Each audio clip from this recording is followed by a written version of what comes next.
कोटि कोटि हिंदू जन का हम ज्वार उठाकर मानेंगे, सौगंध राम की खाते हैं, हम मंदिर वहीं बनाएंगे, हम मंदिर वहीं बनाएंगे, हम मंदिर। नमस्कार, प्रणाम। मैं नित्यानंद उपाध्याय आप लोगों के बीच में विरासत की सुगंध में हार्दिक स्वागत एवं अभिनंदन करता हूं। दोस्तों, आज के हमें तो आजादी मिल गई थी सन 1947 के अंदर, परंतु राम आजाद नहीं हुए थे। और जिस परिकल्पना से ये आजादी मिली थी, लोग कहते हैं कि चरखा से हमें आजादी मिली, हमें सत्य अहिंसा पे आजादी, बिल्कुल सही, लेकिन कहीं ना कहीं उसके पीछे एक बेस था स्वराज। और स्वराज की जो परिकल्पना थी वो था राम राज्य। तो हम सन 1947 में आजाद तो हुए, लेकिन राम आजाद नहीं हुए, राम जी का घर आजाद नहीं हुआ। और इसी बीच में बहुत बड़ा आंदोलन भारत के अंदर हुआ, राम जन्मभूमि आंदोलन, जिसके अंदर न जाने कितने सारे कार्यकर्ता, कितने सारे साधु संत महात्मा, कितने सारे कार सेवकों ने अपनी आहुतियां दी, अपना सेवा दिया। वो खुद ही प्रकट हो गए क्योंकि हम आजाद नहीं कर पाए। और इसी बीच में बहुत सारे वाद विवाद में राम जी पड़े रहे, केस मुकदमे, बहुत सारा कुछ हुआ देश के बीच में। और फिर आज वो समय आ गया कि आज हम लोग भव्य राम मंदिर का निर्माण करने जा रहे हैं। इसी बीच में मैं आप सभी लोगों को इस भव्य राम मंदिर की कहानी कैसे रही, राम मंदिर किस तरीके से बना, इसके लिए मैं आप लोगों के बीच में एक परिचय आप लोगों के बीच में रख रहा हूं। डॉक्टर रामनाथ ओझा, आपका जन्म बक्सर, जो कि अध्यात्म भूमि बक्सर में हुआ, और महर्षि विश्वामित्र की तपोभूमि और भगवान श्री राम की दीक्षा एवं प्रथम कर्मभूमि मानी जाती है, जहां उन्होंने पहले कर्मभूमि उन्होंने विश्वामित्र जी की तपस्या को करवाया और ताड़का का वध किया। और उसके उपरांत आपने विश्व के सबसे बड़े संगठन आरएसएस से तृतीय वर्ष शिक्षित रहे। आपने पूर्णकालिक आप विश्व हिंदू परिषद में पूर्णकालिक आपने कार्यकर्ता के रूप में कार्य किया। और आपने श्री राम जन्मभूमि मुक्ति आंदोलन में अंतर्राष्ट्रीय नेता अशोक जी सिंघल के मार्गदर्शन में आपने बहुत ही अहम भूमिका निभाई। और साथ ही अब आप लोगों को संगीतमय राम कथा के माध्यम से लोगों को राम कथा के आध्यात्मिक गुणों से सराबोर कर रहे हैं। मैं आमंत्रित करता हूं डॉक्टर रामनाथ ओझा जी को, और सुनते हैं उनके कुछ विचार और कुछ प्रश्न हम लोग उनके बीच में रखेंगे। तो अभी हम लोग उनसे एक पहला प्रश्न मैं करने जा रहा हूं। कुछ हमारे दर्शकों ने कुछ प्रश्न पूछा है, जिसमें जैसा कि मैंने आपका परिचय भी दिया था कि भव्य राम मंदिर का निर्माण हो रहा है और आप इस आंदोलन से बड़े समय तक जुड़े रहे, तो आपको आज कैसा अनुभव हो रहा है? मैं विरासत की सौगंध इस चैनल को बहुत बहुत धन्यवाद देता हूँ, बधाई देता हूँ कि आपने श्री राम जन्मभूमि विषयक यह प्रश्न मेरे समक्ष रखा। आपने ऐसा समझा कि हम इस विषय में कोई बात कर सकते हैं, इसके लिए आपको बहुत बहुत धन्यवाद, बहुत बहुत बधाई। जिस दिन भारत के सर्वोच्च न्यायालय ने यह फैसला दिया कि अयोध्या स्थित श्री राम जन्मभूमि यह हिंदुओं का स्थल है, जबरन कब्जा करके इसको मुग़ल बादशाह ने बाबरी मस्जिद इसका नाम रखा था, तो उसी दिन सुप्रीम कोर्ट के फैसले के दिन से ही संपूर्ण हिंदू समाज में, वह भी केवल भारतवर्ष में नहीं तो दुनिया में जितने हिंदू लोग हैं, सबके मन में इतनी प्रसन्नता हुई जिसका वर्णन हम नहीं कर सकते। लगा जैसे किसी बाँझ के घर में बच्चा पैदा हो गया है। कोई बिल्कुल निर्धन आदमी को हजारों करोड़ों अरब की लॉटरी लग गई है, इतनी प्रसन्नता लोगों के मन में हुई। और संपूर्ण समाज, संपूर्ण हिंदू समाज अपने भगवान के मंदिर को साकार देखने लगा और सारा देश प्रसन्नता में व्याप्त हो गया। मैं वर्णन नहीं कर सकता इस श्री राम जन्ममुक्ति के लिए कितनी कुर्बानियाँ दी हैं हिंदू समाज ने। हजारों लोगों ने अपने प्राण तक गंवाए हैं, कितनी माताओं की गोदें सुनी हो गई, कितनी बहनें आज तक रक्षाबंधन के दिन अपने भाई को याद करके अपने आंखों से आंसू बहाने लगती है कि मेरा भाई अब नहीं आएगा, लेकिन मंदिर अगर बन गया तो उसी मंदिर में, उसी मंदिर की राम जी की मूर्ति में ही वह अपने भाई का दर्शन करेगी। इस प्रकार की प्रसन्नता सर्वत्र व्याप्त है। और सबसे बड़ी बात है कि अब वह दिन बिल्कुल सन्निकट है। 5 अगस्त को, जिस दिन भारत के प्रधानमंत्री श्री नरेंद्र मोदी जी के द्वारा भूमि पूजन किया जाएगा, मंदिर उसी दिन से भव्य विशाल साकार रूप लेने लगेगा और पूरी दुनिया में प्रसन्नता व्याप्त हो जाएगी और करोड़ों अरबों लोगों का स्वप्न भी उसी दिन से साकार होना प्रारंभ हो जाएगा। मेरा दूसरा प्रश्न डॉक्टर साहब आपसे ये है कि आप अंतर्राष्ट्रीय संगठन आरएसएस से जुड़े रहे हैं और उसके एक वार्षिक उत्सव में रामलीला मैदान में आपने एक गीत गुनगुनाया था जिसके बोल थे, सौगंध हम राम की खाते हैं। तो आज तो वो सौगंध भी आपकी पूरी हो गई। तो मैं चाहता हूं कि वो गीत एक बार हम लोगों के बीच में, और हमारे दर्शक भी आपसे ये सुनना चाहते हैं, तो कृपया करके आप वो गीत भी हम लोगों के बीच में रख दें। इस आंदोलन से मैं लगभग 38 वर्षों से जुड़ा हुआ हूँ।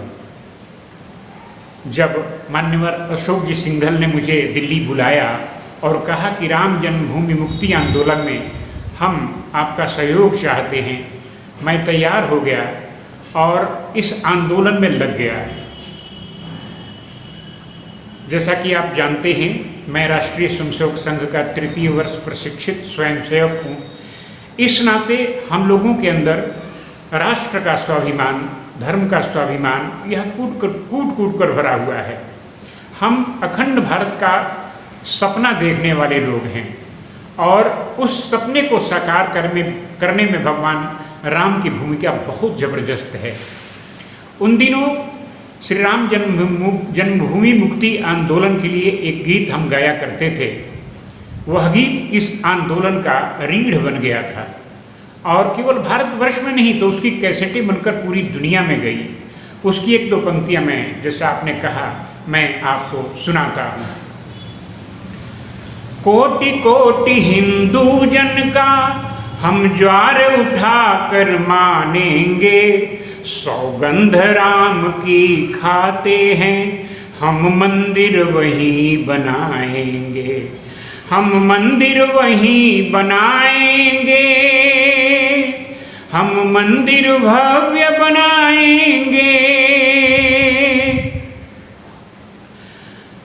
जन जन के मन में राम रमे, हर प्राण प्राण में सीता है, कंकर कंकर शंकर इसका, हर श्वास श्वास में गीता है, जीवन की धड़कन रामायण, पग पग पर बनी पुनीता है, यदि राम नहीं है श्वासों में तो श्वासों का घट रीता है, नरनाहर श्री पुरुषोत्तम का शुभ मंदिर भव्य बनाएंगे, सौगंध राम की खाते हैं, हम मंदिर भव्य बनाएंगे, हम मंदिर भव्य बनाएंगे, हम मंदिर वहीं बनाएंगे।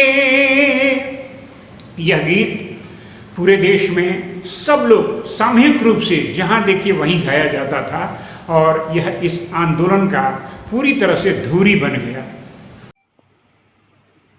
और आप राम जन्म मुक्ति आंदोलन से, श्री राम जन्मभूमि मुक्ति आंदोलन से बहुत समय तक जुड़े रहे सर।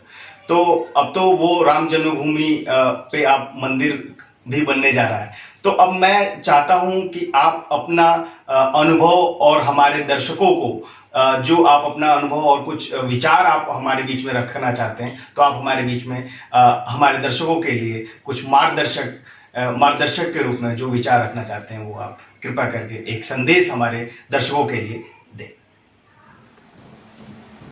राम जन्मभूमि मुक्ति आंदोलन सफल हो गया, मंदिर बन रहा है और मुझे पूरा विश्वास है कि अब हिंदू समाज केवल इस मंदिर तक ही सीमित नहीं रहेगा, देश में हिंदुत्व की मूल्यों की स्थापना हो। इसलिए जो कुछ भी आवश्यक होगा अपने वेदों पुराणों के आधार पर संपूर्ण देश भर के संतों का साथ मिल ही रहा है। हिंदू मर्यादा की स्थापना हम लोग करने का प्रयास करेंगे। देश में मार काट न मचे, हिंदू सशक्त हो, संगठित हो। और यह सपना कोई आज का नहीं है, यह सपना अनंत काल से चल रहा है। हमारा देश छोटी छोटी मानसिकता के कारण से हम टुकड़ों में बटे हुए थे। इस कारण से या अन्य कारणों से छोटे छोटे राजाओं के अधिकार में यह देश था। अंग्रेजों ने इस देश को गुलाम बनाया, हमारी संस्कृति को रौंद कर रख दिया। हम लोग तो भूल ही गए कि हिंदुत्व होता क्या है। हम अपने संस्कारों तक को भूल गए। अंग्रेजों का शासन पहले रहा 1000 वर्षों तक, उसके बाद मुगलों का शासन हुआ और धीरे धीरे हिंदू विचारधारा को, मंदिरों को, हमारी पीठों को, हमारे तीर्थों को प्रदूषित कर दिया गया। और अब हिंदू समाज ये सब इसकी शुद्धि, इसके पूरे गौरव को स्थापित करने के लिए पूर्णतः प्रयास करेगा, ऐसा मेरा विश्वास है।